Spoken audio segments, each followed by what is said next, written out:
Could you say a word, not even in the political vein, but just about Hillbilly Elegy and what you think of it as a book?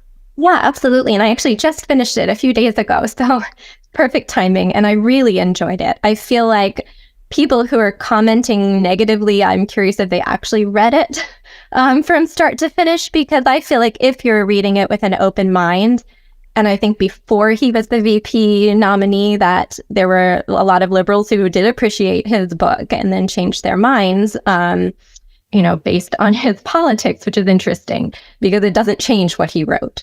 And it's extremely inspiring, right? It's the American dream. I mean, he came from nothing, and I don't think he was critical at all of his family in it. That he is honest, and that he's also incredibly grateful for his country and his family and for all that he had. He talks about serving in the military, or he was in the Marines, and seeing people overseas when he was, I believe, in Iraq, and the children there, and how that gave him such a deep appreciation for where he came from and for his country.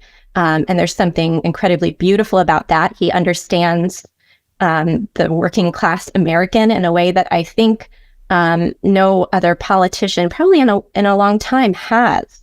So there's something really special about him, and I think that they're trying, of course, to pull out everything possible to criticize him about, but I think those criticisms are pretty weak.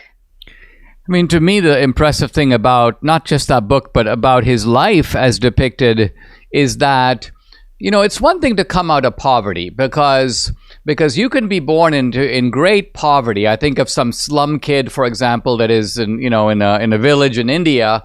But that kid does have a mom and a dad. That kid does have a network that is supporting you even in those dire circumstances, so that when your circumstances improve and you have opportunity, you thrive.